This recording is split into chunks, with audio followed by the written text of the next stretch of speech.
Bon dia, Yves. Good evening to you, good afternoon, good morning, or if you're watching a recording of this chat. Welcome to another Fireside Chat with Eimear, and this is 131. And as is customary, I will start with a prayer for peace. Gomara Shiakon or Fud na Crinne. Gomara Shiakon in our Jaili, agus in our Jirha. Ganairi Lin, Lena Kuch Garmaka, Gamij Wikas Jeha Chulftaka is Spirit Chulftaka. May peace prevail on earth. May peace prevail in our homes and in our countries. May our missions be accomplished. We thank you, guardian spirits and guardian deities, for peace. As the fever of day calms towards twilight, may all that is strained in us come to ease. We pray for all who suffered violence today. May an unexpected serenity surprise them. For those who risk their lives each day for peace, may their hearts glimpse providence at the heart of history. For those who make riches from violence and war, might hear in their dreams the cries of the lost. That we might see through our fear of each other a new vision to heal our fatal attraction to aggression. That those who enjoy the privilege of peace might not forget their tormented brothers and sisters. That the wolf might lie down with the lamb, and that our swords be beaten into plowshares, and no hurt or harm be done anywhere along the Holy Mountain. Thanks to John O'Donoghue. So let me see where you're all from. Norfolk Island, Australia. You're up early, Linda. Happy summer solstice to you. Here, of course, in the Northern Hemisphere, we're celebrating Grian Stadon Gira, Albanarthan, and the winter solstice. West Yorkshire, deepest, darkest Elmer's End, a long, dark London night. Greetings from the Venice of the North, Crouch End, Denmark, Belgium. And I'm hearing it some places in the US, it's sunny. It's been quite wild and windy here in Ireland, and very, very cloudy. So somebody in Wales is that the winds could take the head off you. Drizzly in British Columbia, sunny in northern Colorado, wonderful. So windy in Penzance, and sunny and warm in Wyoming, lovely. So it's just wonderful to see you all on this, in this part of the world, the shortest day and the longest night. So we've been celebrating here here in Kilkenny, we celebrated the winter solstice sunrise at Knockrow, which is a passage tomb aligned to the winter solstice at sunrise. And then I went back in the afternoon, because there's another passage tomb aligned to the sunset at the winter solstice, but it was cloudy. But nonetheless, we still had a lovely ceremony, and a lovely group of people had gathered there to honour the ancestors as well. So windy in Edinburgh, windy in Denmark, sunny in South Carolina. Okay. Darkest night in Longford in Ireland. Anyway, we're going to go to Dublin, Ireland this evening. And I'd like to introduce my guest, Martina Carroll. Martina, you're so welcome. So I'm delighted to be here, Eimear. Thank you for asking me to join you on the solstice. So it's fantastic. So did you mark it in any way today? I didn't actually. Just I went out to watch the sunset just this evening, because it was cloudy and it was windy. It wasn't too bad, the weather, but I went out to watch. I have the Timon Park facing my house, and the mountains there behind, and you could see great banks of black clouds just flying across the mountains on the horizon. But the west was clear and you could see the sunset. So you can see it over the lake. So it was very nice, the sunset. But apart from that, yeah. So just tell us a little about your landscape, because you're living in Dublin, but you obviously have the mountains behind you. So just tell us a little bit about what that's like. Okay, so Dublin, I grew up in Dublin. My family background is Dublin. And it has just been a beautiful place. When I was a child, it was very small. So we were right on the outskirts of the countryside as well, and the ditches and the fields. But we also had the mountains. We used to go into the mountains during the summer. We'd go for picnics, or else we were at the beach, all the seasides along Dublin, and the summers my mother would bring us into town, into the Trinity College, and for picnics, Stephen's Green, so canals. Both my grandparents, one grandparent was beside the Royal Canal and one beside the Grand Canal. So we've all of this, and my landscape here is still just very close to where my dad grew up. So very much in nature, always. Beautiful. So tell us a little bit about yourself.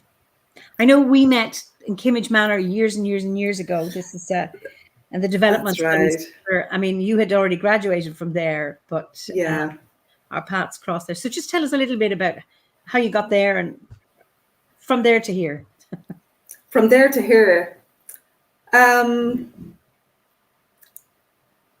Gosh, how I got to Kimmage. I think it was just, I mean, I started out in life working as a computer programmer, and then I was looking for something different. And I went to initially do the adult education module. So eventually ended up doing all of the modules. And from there, I went on to study psychology, but I also did a certificate in adult education. And so that was really what started the work, because my interest was really more towards community, and really coming from my parents being very involved in community and being around a lot of very creative, highly creative people and artists and so on, musicians. So I was really interested in that more creative side of ways of doing things, I guess.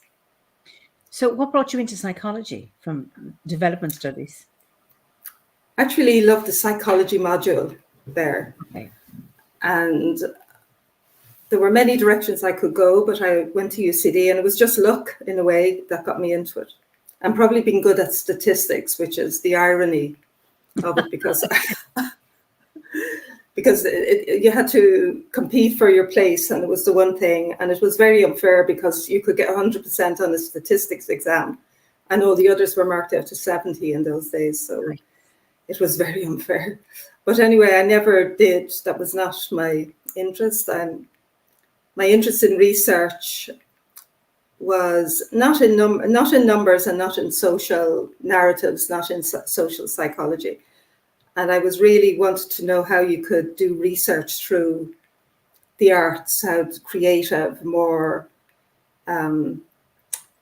sort of the senses, all of that. And so I was really curious how we could tap into that level of knowing, those ways of knowing.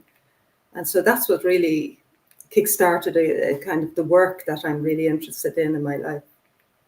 So, that's fascinating. So what is it, the work? So paint a picture, a creative picture. Okay.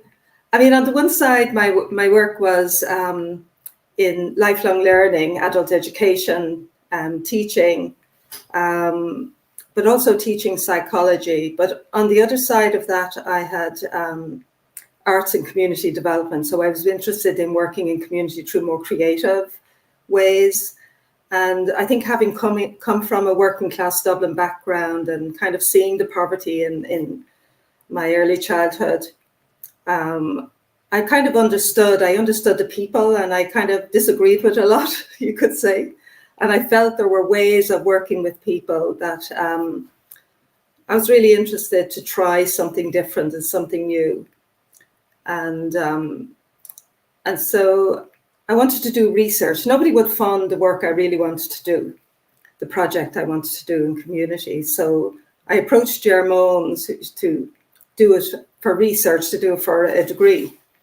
And that's really how I started running a program and trying to do some kind of an alternative way of doing research through the arts and working with groups. So that was the beginning of that kind of work. I think after that, I told the story the other day about with the homeless women. I think there was an interest in, oops. Sorry, am I still on? I'll keep talking anyway.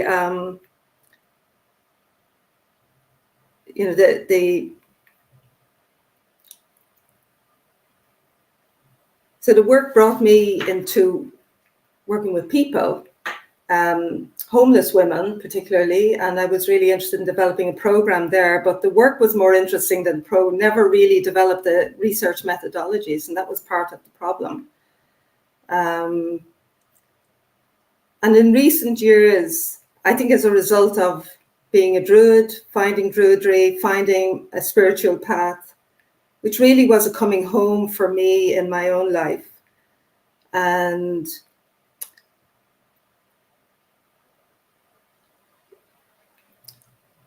I suppose that really changed the way I wanted to work. It got me in touch with other people. And I think during the lockdown online and international community, I started to discover people who had a similar interest as myself.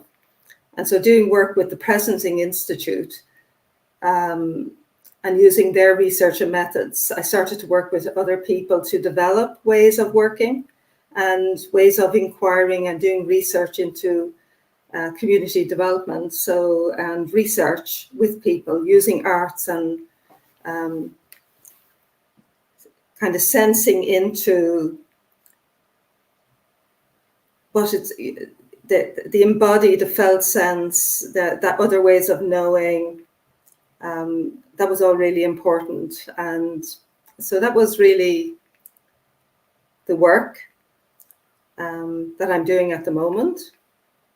So I'm just a little bit new to this studio. So I see a message saying everyone can see me, but I can't see anybody. So it's kind of strange, like talking to myself.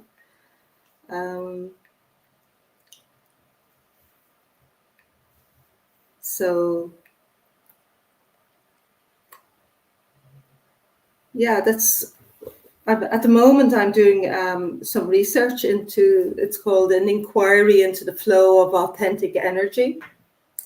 And I'm working with a team, and we've submitted to do this work with the Presencing Institute. They have in their U School for Transformation. And so we're kind of sensing and seeing into the system. And a lot of the participants in this are doing their own work, their own research, and working with people. And they're in coaching, mental health, or different fields. So we want to know how it works. We have found ourselves coming into this a kind of a generative conversation where we're beginning to see and sense in ways that are it's very hard to imagine. The one word everybody describes it as is magic, and so it's a very magical experience.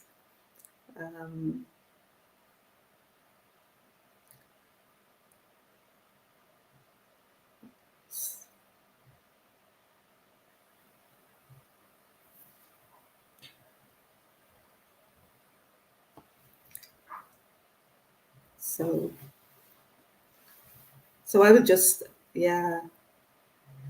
So that's basically the work, and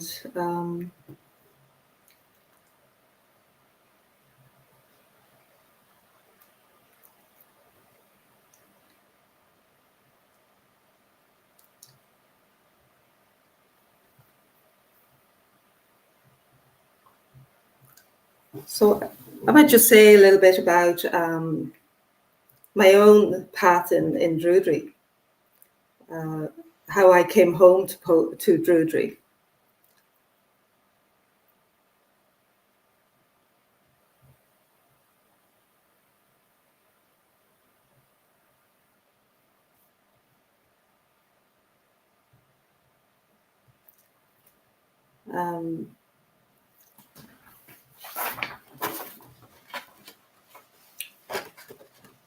I think I came home to Druidry at a time in my life, I suppose really the Bardic grades started about 7 years before I even discovered the OBOD. And it was a dark time in my life. And for me, it was a time of spiritual emergence, I would say. And I think I had a deep connection with nature for a long time. And that was a time when I started writing poetry. And I just might share a poem because it was a time when my children all grew up. We were all heading in different directions. My youngest son is autistic, so we homeschooled him. And when he grew up, we were all just doing our own thing, going in different directions. I started writing poetry, walking in the mountains with groups of people, walking in nature. It became a totally departure for me in my life, and my perception of being, which has always been with me. I always had a kind of a fantasy, kind of a private life, a solitary sort of being in nature. And so I'll read a poem because this poem kind of captures it, that time in my life when things were starting to fall apart.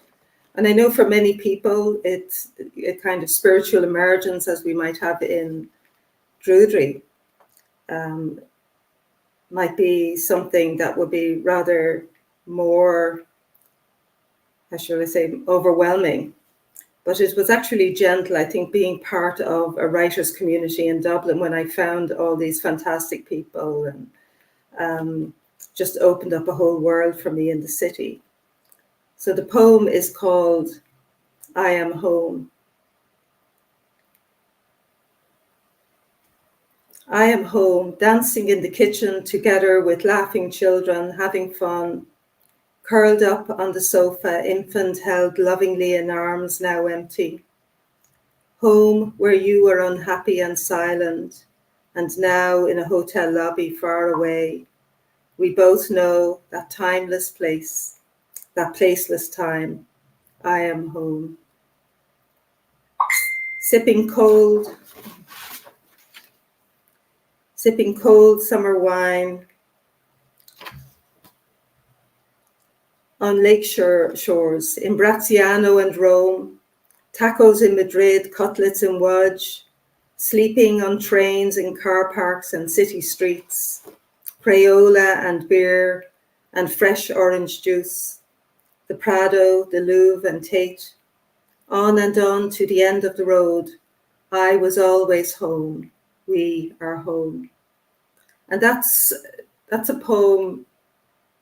It really tells the story of my life with our son, our youngest son, when we bought a camper van, and we used to spend about 2 or 3 months every year traveling around Europe. And even before that with our kids backpacking and traveling on trains. So that all kind of came to an end for me. And I was kind of more or less back to a solitary life with family grown up and everybody gone off. I have another poem which maybe also captures something of my spiritual emergence, in a sense, that deep primal connection to nature. And where this poem comes from, I don't know, but it really was a sense of, and this is how I kind of perceive life, as a sense of everything existing in the present moment, and like timeless, almost like there's no past or future, but everything and everybody existing. So this is my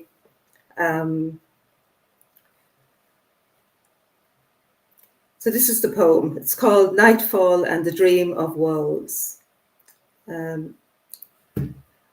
Wolves howling to a bright shimmering moon, their necks outstretched and their teeth bared. Shadows in the forest dim light, yet strangely calm after the stormy ocean of a long ending. It was not as much a goodbye, merely the coming of night, a reminder that nothing lasts forever.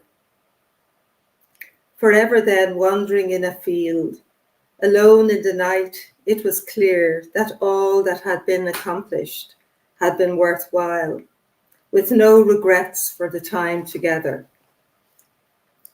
Together traveling our world, exploring art and signs, talking endlessly into the night about history and literature and architecture, yet learning more about each other after the end. So now I stop in the forest at night, absorbing a sense of the place, then stand there waiting, motionless, middle of the throng, the primal wilderness of the dream. Dream is all that's left, prayer unanswered or unheard, and nightfall with the dream of wolves. So I'm not sure if I'm still even connected, maybe Eimear with all the wind, maybe the internet has gone off, or I'm disconnected, or maybe I am on live. It says here you're in the show. Everyone can see and hear you, which is rather strange for a fireside chat, but I'll just keep going. To just speak about a little bit about because my work was in psychology and I'm really interested in finding other ways other than the medical model, the traditional medical model. I didn't go into that side of psychology therapy, but rather more into human development. And it was the human development which I tried to understand through the work of and the practices of the Presencing Institute. So, and I think I'll just share this poem. It's another poem. And it was at a time when I started writing, and the writing for me was just an expression. I don't know where the creativity comes from. But this poem is called Ode to Ruminations. And at that time I was writing a lot of poems called odes, the kind of worshipping something. And it just seems like a little bit of a strange title. But so many people would say, well, you thinking too much or whatever. So, and starting to write is really getting getting the thoughts out there somehow into the open. So the poem Ode to Ruminations. Beloved ruminations, you are the noisy thoughts in nascent form, going round and round inside this busy head, waiting for the voice of reason to be quiet so you can speak, without disrupting the world of work and life, where duties line up in endless corridors, countless flaming torches in motion above the chaos that is our world. You, my love, were patient and waited year after year for this juggler to slow down, while drama unfolded and this world became a blazing forest. Then you were able to speak, words landing on pages, becoming visible, my precious. You tumbled out free at last, and behind you a flood revealed my heart, so that now we are loving friends, and I care not what the experts have to say.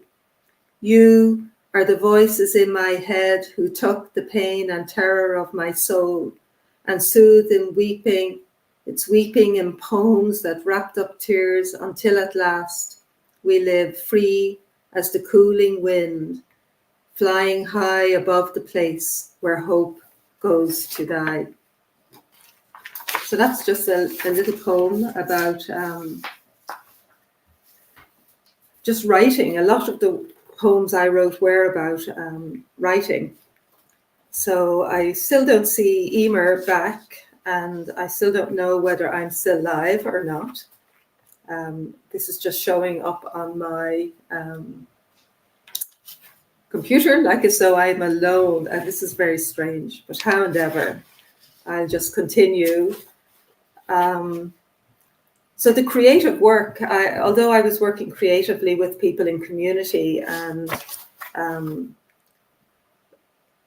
bringing people together in projects, art projects, over a series of weeks and months, and even went into years. And I had different groups, and then we would all come together for some great big exhibitions. And the art was very prominent in my life for a long time before the writing came. But I think the writing was a complete shift. And that's what brought me into Druidry. In a way, I was finding myself in the Bardic course about 7 years before I started Obod. I started the Guernsey studying. That was in 2017 when I began. And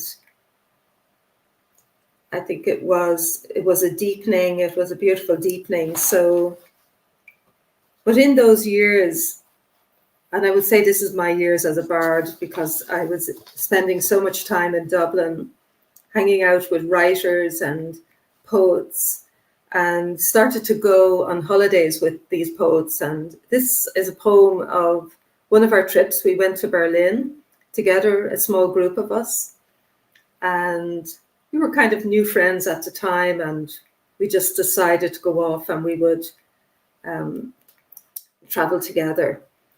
So the poem is called Friends in Berlin. And it's kind of apt now because, in a way, it's kind of the history coming full circle, I think, at this point. So Friends in Berlin. Berlin, city of arts and sadness. New friends drinking wine together, sharing joy and laughter, words spoken aloud along river walks, then sitting by the water's edge, the sun shining and the wind gently cooling. Together we write our thoughts silently. Don't mention the war, we are prompted. Then we find words that touch the terrifying reality. So close and yet so distant. Each step among friends facing a grey wall. Rivers filled with tears and tales. History laid bare among city streets. Haunting music in the still night air. We watch the young laugh and run through the maze, where the old man looks stern and shakes his head, until they remember to be quiet and somber, because too many people have died there. Old friends, dear friends, friends because they remind us that life has meaning. So we hug each other, together new friends, and we sit together quietly writing. So that was, so still no sign of Eimear. So whether I've been cut off or what's happened, I don't know. It's a very strange experience, and we may be still live. So if that's the case, I'll keep talking, and I don't have any chat. I can't see, I can't interact. But sure, I'm sitting here in my living room and I may be just entertaining myself. It's very, very interesting.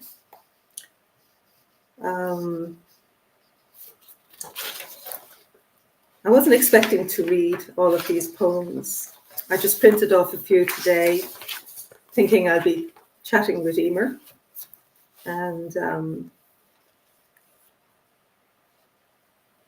And just thinking about,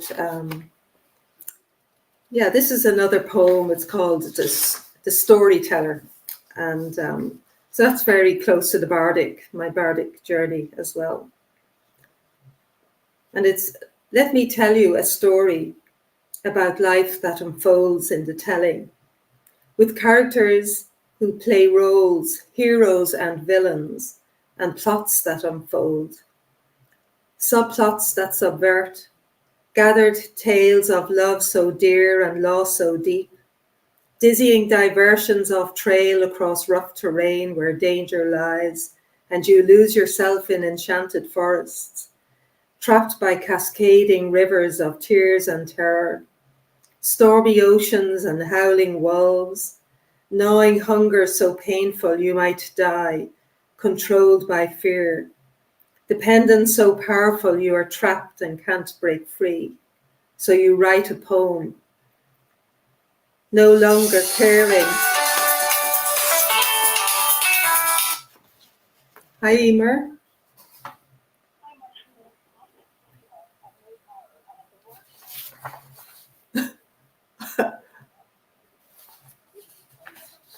Oh my goodness.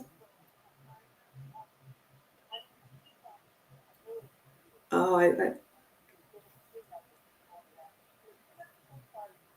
that's amazing. No worries, no worries. I can, yeah.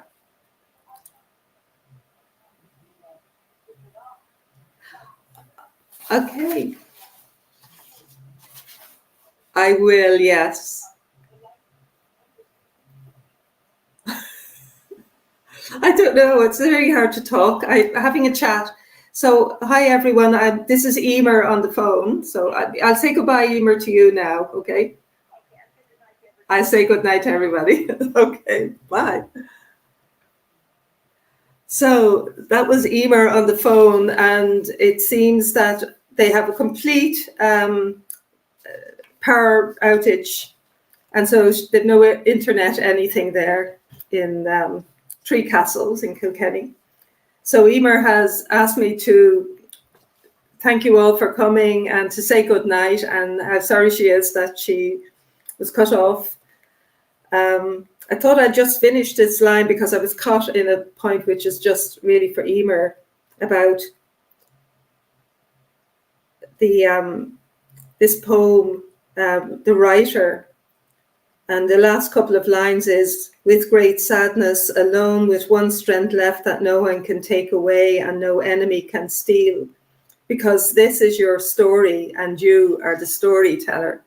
So here we are with the stories and the poems. So I'll finish up, I think, then, and say thank you very much. I'm not even sure how to end this. I didn't realize I was still live. So thank you all. And Eimear said she will try to reschedule and we'll see how it goes. And have a great holiday season. Bye-bye, everyone. So how do I cut off? Just...